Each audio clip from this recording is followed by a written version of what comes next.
Hablar de la situación actual de la educación en España en pocas palabras no es fácil. Y no es fácil porque la educación es un mundo muy complejo. Intervienen muchísimos factores. Factores políticos, factores sociales, factores económicos, factores indudablemente pedagógicos y didácticos.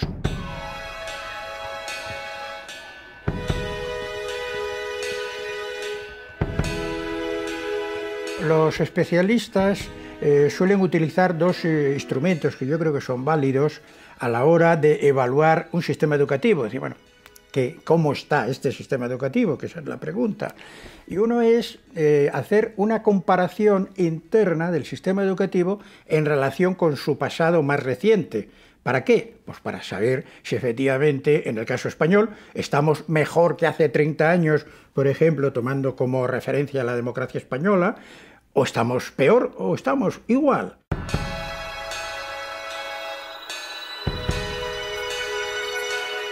Y luego hay otro elemento que suelen utilizar también los especialistas, que es la comparación del sistema educativo con los sistemas de nuestro contorno cultural, en este caso el contorno europeo.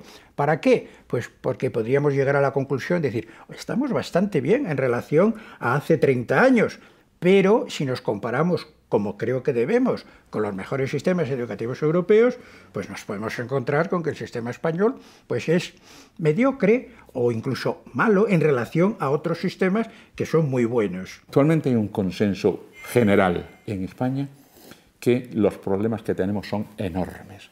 Tenemos los mayores problemas educativos de nuestro entorno, puesto que tenemos el índice de fracaso escolar más alto. Estamos a la cola educativa.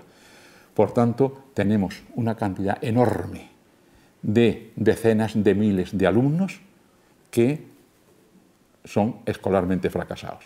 Por tanto, el consenso es unánime que esto hay que cambiarlo. No podemos seguir así. En 2009, el informe PISA evalúa distintas competencias de los alumnos de los países de la OCDE.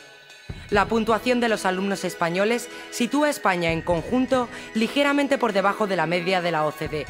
Así, los alumnos españoles puntuaron 481 en comprensión lectora frente a los 556, 483 en capacidad matemática frente a los 600 y 488 en resolución de problemas científicos frente a los 575 de Shanghái, China. En los medios de comunicación se suele transmitir la idea de que estamos fatal porque en los rankings salimos en posiciones más bien bajas, estamos en la cola de los países de la OCDE. Lo que pasa es que yo creo que, como dicen los propios informes de PISA, esto no es una clasificación deportiva y lo importante es tener en cuenta las distancias entre los países. Si tenemos en cuenta las distancias entre los países, veremos que realmente la mayoría de los países están muy apelotonados y luego hay unos pocos países que se separan bastante del resto, como Corea o Finlandia. Y por darle un contenido al retraso educativo que tienen nuestros jóvenes a los 15 años, sería aproximadamente como de unos 2 meses de retraso en 9 años de escolarización. Es decir, que estamos un poquito por debajo de la media, lo cual para nada es un desastre. En los medios es ya absolutamente frecuente que se compare el sistema español con el sistema finlandés, pero hay que tener en cuenta que cada sistema educativo es hijo de su propia historia. Se ignora que Finlandia, a principios del siglo XX, tenía solo el 5% de analfabetos. ¿Saben cuántos teníamos nosotros en esa misma fecha? A principios del siglo XX, más del 56% de analfabetos. Uno de los indicadores de que no es tan desastrosa la situación es la proporción de jóvenes con bajo nivel de competencias en España.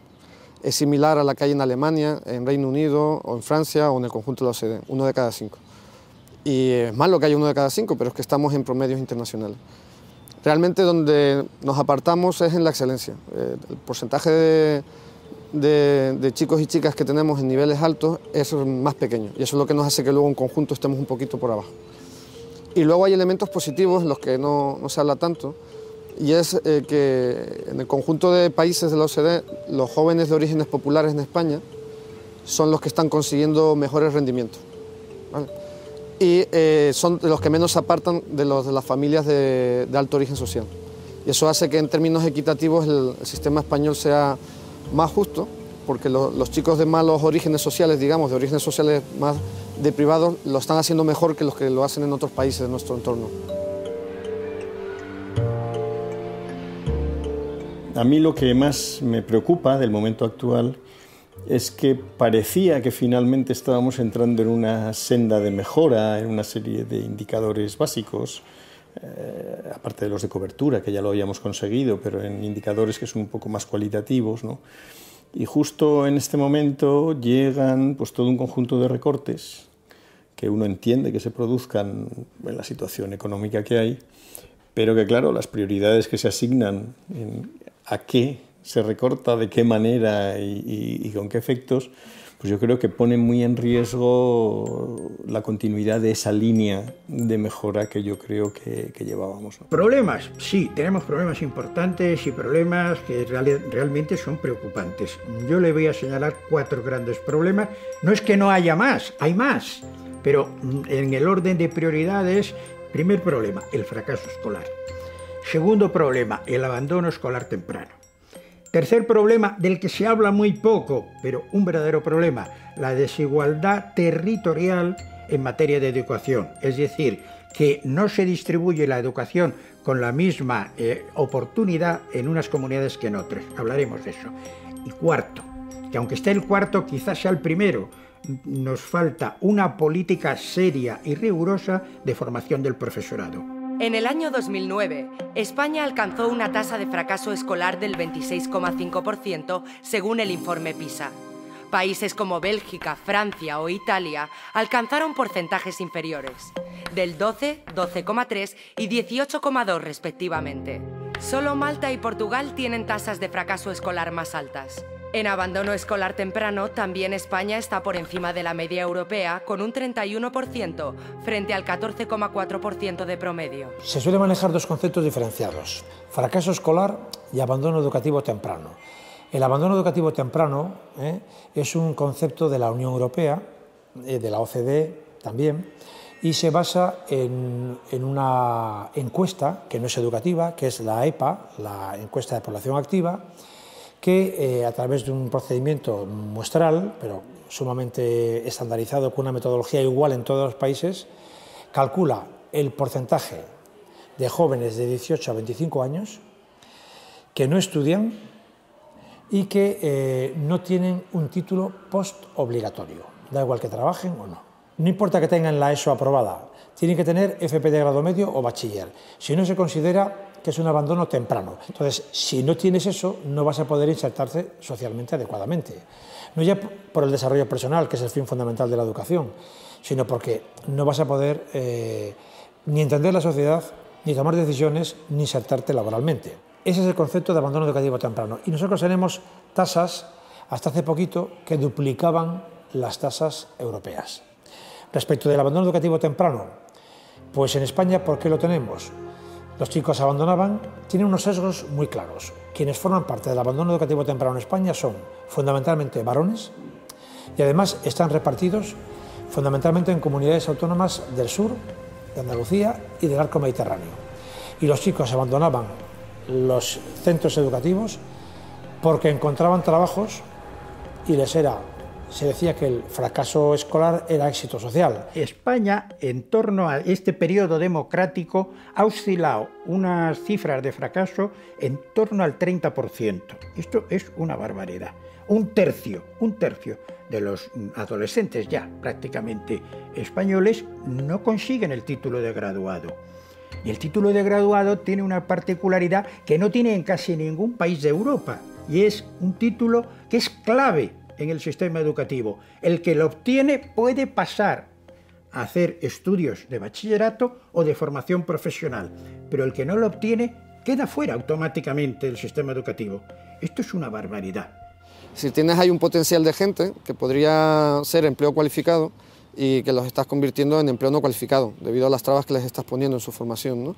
Y eso, pues, en sí mismo es un desperdicio económico. Y luego está la cuestión de frustración personal. Dice, bueno, pues hay gente que a lo mejor le gustaría ser más competente en determinadas áreas profesionales y debido a las pegas que les estás poniendo, no lo consigue. O sea que tanto desde el punto de vista humanista como desde el punto de vista económico, el sistema es absurdo.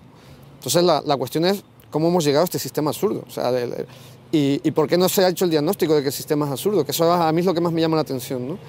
Entonces ahí yo el tipo de estudios que he estado haciendo, lo que veo es que La LOCSE, la implantación de la LOCSE tuvo aumentos en el fracaso escolar. Durante décadas venía descendiendo y se puede ver claramente que la llegada de la LOCSE supuso un aumento, ¿no? Entonces, eso es paradójico, porque la LOCSE en el espíritu se decía una ley comprensiva, que tenía que dar cabida a todo. Pero en el resultado era una ley que si uno no conseguía cierto nivel educativo, no podía seguir estudiando. Y eso se combinó con un currículum en la educación obligatoria muy orientado hacia ir a la universidad, hacia ir a bachillerato. Hay muchos alumnos que se esfuerzan y fracasan, muchos. Y además es terrible cuando ves un alumno que ha trabajado, que tiene limitaciones y que es suspendido, porque entonces la frustración es mayor. El fracaso de muchos alumnos no es producto de que se esfuercen o no, no es producto, como dice ahora la nueva ley, del talento. O sea, esta ley habla en la introducción, o mejor dicho en el preámbulo, habla de los talentos, como si los talentos nos vinieran por naturaleza. Entonces se ha de dar a cada uno según su talento, cuando en realidad esto es hasta anticientífico. No proviene ni de la psicología ni de la biología, sino de un planteamiento semifilosófico. Hay contextos ambientales, sociales, culturales, familiares, que sí que condicionan bastante el desarrollo de todas las capacidades del alumno.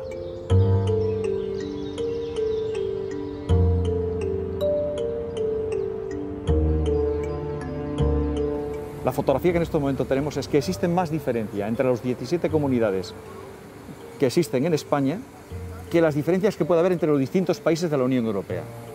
Por lo tanto, tenemos un problema. Claro, esto es gravísimo, porque esto quiere decir que el destino educativo de un niño depende de la comunidad en que nazca.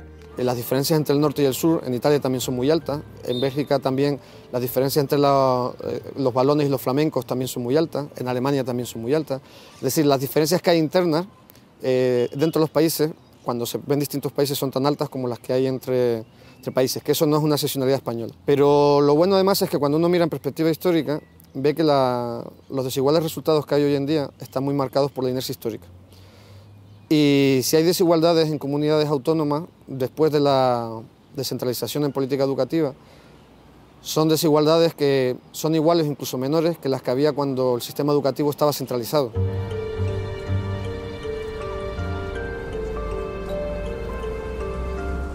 Y por último, pero que ya le digo, en mi orden de prioridad sería el primero, la reformación del profesorado. ¿Eso quiere decir que no se ha hecho nada? No, se ha hecho. La Ley General de Educación del año 70 se preocupó de la formación del profesorado, se ha preocupado la LOCSE y teóricamente el gobierno actual también ha dicho que es un problema muy importante. Pero la verdad es que las políticas que se han realizado, por razones que ahora nos llevaría lejos discutirlas, no han tenido el éxito adecuado. Aquí sí que hay un consenso, incluso en lo que yo pude vivir en su momento, había hasta un cierto consenso entre los dos grandes partidos, representado en este caso además por los dos grandes líderes, es decir, por Rajoy y por Rubalcaba. El consenso es que no se puede realmente solucionar el problema educativo si no reformamos, si no conseguimos una alta calidad de los profesores. El sistema de formación, de selección y de evaluación de los profesores en España deja muchísimo que desear. En todos los parámetros internacionales hablamos de los indicadores de resultado, pero tendríamos que ver cuáles son los indicadores de formación, de selección y de evaluación del profesorado. Y ahí seguimos con unos sistemas de formación que son absolutamente obsoletos, basados a veces en unos parámetros educativos y pedagógicos propios de los años 80 o anteriores, en unos procedimientos de selección que se han ido deteriorando y que han ido respondiendo más a la estabilidad de los profesores que a la calidad del profesorado, primando la antigüedad por encima absolutamente de todo. Y por último, claro, sobre todo en la pública, a la que me estoy refiriendo en esto, aunque no es un problema exclusivo de la pública, con unos sistemas de evaluación. Lo que no podemos hacer es un profesor que inicie su andadura a los 25 o a los 30 años y que enseñe bien o mal no tengan ningún otro aliciente que no sea cumplir trienios o como mucho algunos sesenios, según en qué comunidades vivan. Los profesores necesitan formación permanente porque los alumnos que hay ahora en las aulas no son igual que los que había hace 10 años o los que había hace 15 años. Hay que desplegar estrategias para atender a esta diversidad creciente, hay que tener estrategias para la convivencia en las aulas, hay, en fin, infinidad de cosas, además de la actualización científica también, ¿no? Y sin embargo en la Comunidad de Madrid han desaparecido los centros de profesores, los centros que se dedicaban a la formación del profesorado, se han reducido de 25 a 5, si no recuerdo mal, donde además el gobierno regional ejerce un férreo control ideológico de la formación que recibe el profesorado, que se reduce en general a inglés y nuevas tecnologías. Tenemos un poco más de problema en un excesivo academicismo. O sea, el sistema educativo español tiene unos currículos que no es que sean antiguos, pero son excesivamente académicos en comparación con otros países. O sea, Francia también son muy académicos, o sea, digamos, no es una excepción España, pero está entre los países que lo tienen, ¿no? Mientras que hay otros que lo que tienen es un sistema de currículos mucho más abiertos, más centrados en el desarrollo de capacidades o de competencias o de skills, como llaman los ingleses, o lo que sea, ¿no? Digamos que por tanto no se trata tanto de aprenderse no sé cuántas cosas, sino de desarrollar determinadas habilidades, obviamente también aprendiéndose cosas, pero desarrollar más habilidades. En lugar de aprender muchas leyes científicas, pues es desarrollar el pensamiento científico, que incluye aprender leyes, pero aplicarlas. En lugar de aprender muchos digamos, trucos de resolución de problemas, es saber plantear la resolución de problemas y resolverlos, ese tipo de cosas, ¿no? Digamos que el currículum obligatorio tiene que ser un currículum que esté más abierto a la diversidad de intereses que tienen los pibes. Entonces está bien que te enseñen análisis sintáctico, pero está muy mal que no te enseñen a poner un aplique, un interruptor en tu casa, o que te enseñen a cambiar un grifo. Y eso se junta con cierto corporativismo del profesorado de secundaria, que siempre lo que está preocupado es de tener solo alumnado muy seleccionado en el aula. Entonces ahí hay una tensión entre, hay que escolarizar a todo el mundo, pero hay estudiantes que son reacios a la cultura escolar y cómo combinas esos elementos, ¿no? Bueno, pues en España hemos decidido hacerlo por el método tradicional, que es libro de texto, 5 horas sentado, clase magistral, y bueno, pues hay gente que con ese sistema no funciona bien, ¿no?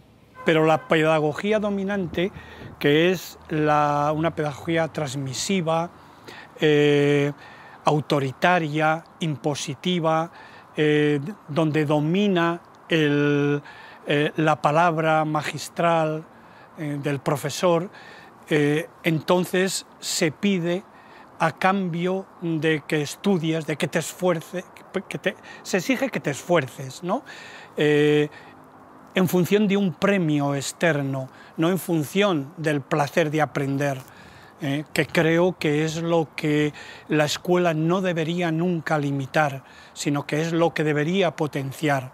Y nosotros los profesores deberíamos ser capaces de contagiar ese entusiasmo por aprender, por saber, por conocer, por saber vivir en definitiva. La teoría de las inteligencias múltiples, que efectivamente lo que defiende es que cada uno de los niños y las niñas que hay en el aula tienen una forma de aprender, tienen una forma de expresar la afectividad, tienen una forma y unas aspiraciones para, no sé, o competencias para interesarse más por un ámbito que por otro del conocimiento, etcétera, pues exige la formación del profesorado. Exige que el profesorado se comprometa precisamente con atender las necesidades específicas de cada uno de nuestros alumnos y alumnas que hay en el aula. Exige que efectivamente apueste por desarrollar las competencias que cada uno de nosotras y de nosotras aportamos en el aula y no por visibilizar las carencias que cada uno de nosotras y nosotras venimos demostrando en el aula. Y efectivamente todavía se arrastra una metodología de enseñanza-aprendizaje demasiado tradicional.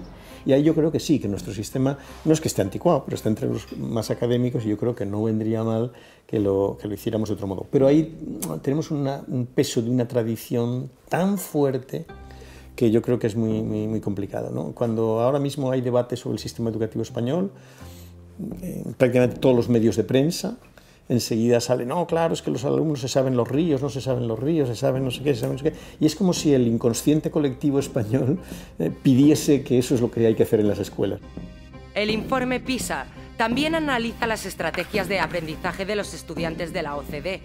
Los alumnos españoles muestran índices con un valor promedio para las estrategias de memorización y control, pero índices por debajo de la media en las estrategias que implican elaboración de contenidos. El sistema educativo español yo creo que no está anticuado, no está anticuado. Bajo mi opinión es una cosa que es un poquito peor, y es que no está centrado en el alumno. Yo creo que el sistema español es un sistema bastante actual, es un sistema bastante homologado a lo que hay en muchos otros países, o sea, no es nada exótico, ¿no? Aquí hay un debate de fondo, y es el debate de lo que los especialistas llamamos la comprensividad, que quiere decir cuánto de común hay en el sistema y cuánto hay de diferenciado, o sea, dicho en términos más pedestres, ¿no? Hasta cuándo los alumnos van todos juntos y cuándo empiezan a separarse, ¿no? Entonces, el sistema educativo español es un sistema de comprensividad larga, o sea, donde los alumnos están juntos hasta bastante adelante. Digamos que la comprensividad en los países europeos viene a estar hasta los 14, 15 o 16 años, salvo en Alemania y los países de influencia germánica. Ahora lo que se empieza a introducir con la LOMCE es una reducción de la comprensividad, porque ya antes, a los 14 o 15 años, se empiezan a introducir vías que son, bueno, no totalmente separadas, pero ya conducen, por ejemplo, a títulos distintos, ¿no? Entonces, ahí es donde está principalmente el debate. Entonces, países como España, con una comprensividad hasta los 16 años, hay muchos. O sea, que no es una excepción. Inglaterra, países nórdicos, hay bastantes países que están en esa misma. Por lo tanto, ahí no creo que haya problema.